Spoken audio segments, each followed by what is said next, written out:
Muy buena tarde, el día de hoy les mostraremos cómo realizar circuitos convertidores de reducción y elevación de voltaje. Empezaremos con el circuito Step Up. Si tenemos un circuito que funciona a un voltaje determinado, digamos, no sé, 12 voltios, y tenemos una parte diferente que requiere más voltaje, entonces utilizamos un convertidor elevador. Pero para saber cómo funciona hay que saber de qué está compuesto.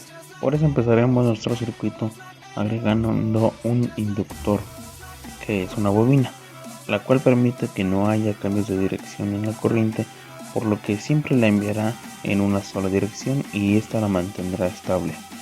Ahora tendremos que controlar ese flujo de corriente y lo haremos con un MOS o MOSFET entre la salida de la bobina y la tierra, dado que el voltaje de salida será más alto que el de la entrada en ciertos momentos. Añadiremos también un diodo, pero también necesitamos un voltaje estable en la salida, y para eso añadimos un condensador. Ahora, para cerrar y abrir el MOS utilizaremos el Arduino, generando un código en el que pueda leer el valor de un potenciómetro, y al cambiar el ancho de la señal de PWM se pueden obtener voltajes más altos o más bajos. También agregamos un capacitor y un divisor de voltaje en la salida. Así que ahora solo configuramos el valor que queremos en la salida para que así el Arduino aumente o disminuye la señal de PWM.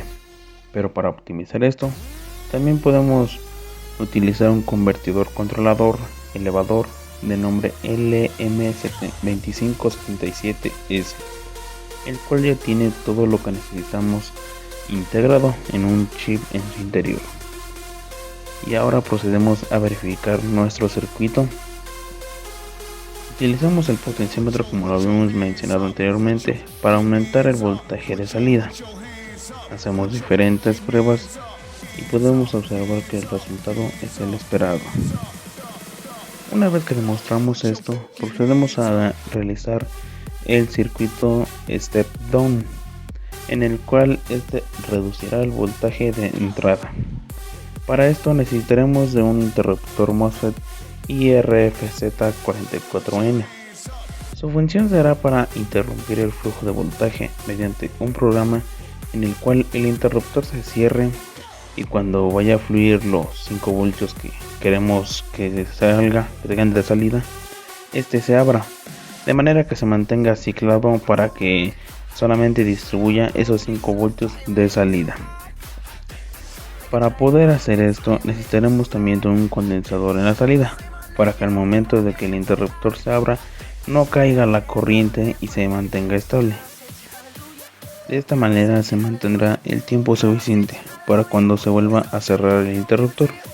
Pero esto sucede de una manera muy rápida, y para esto necesitamos una bobina o un inductor que limitará la corriente sin disipar la energía por medio del calor. Pero esto puede ser riesgoso para los componentes, ya que los puede dañar permanentemente, por lo que usamos un diodo en donde pueda fluir la corriente cuando el interruptor esté abierto, y cuando este esté cerrado el diodo bloqueará la corriente. Una vez que tenemos esto, lo que sucede es que cuando el interruptor esté cerrado se comienza a llenar el inductor hasta que llega el voltaje que se le ha establecido en el programa, y entonces se abrirá el interruptor. De esta manera ya no fluirá más corriente y el inductor se vaciará lentamente por medio de la salida en el que se ocupe. Cuando este llega a un límite que nosotros le establecemos, por decir de 0.1 voltios menos, se volverá a cerrar el circuito, recargando otra vez el inductor. Pero para poder obtener el mismo valor de salida para diferentes cargas, necesitamos un transistor BJT y un potenciómetro, para poder leer su valor e indicarle mediante un programa lo que debe de realizar. Y también añadimos un divisor de voltaje con resistencias de 22K y una de 10K. Pero si queremos optimizar este proceso, podemos ocupar un controlador LM2576T, el cual ya cuenta con el feedback, que es el proceso que mencionamos anteriormente. Y ahora procedemos a la demostración del circuito, teniendo una fuente de ingreso de 12 voltios, y lo vamos a reducir por medio del potenciómetro que se ejecuta con el programa.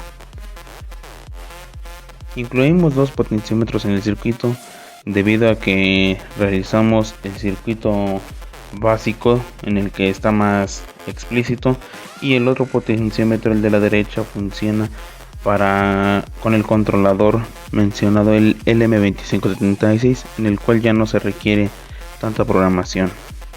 Una vez demostrado esto, probamos de que reduzca el voltaje y no haya alteraciones en la entrada y tampoco en la salida.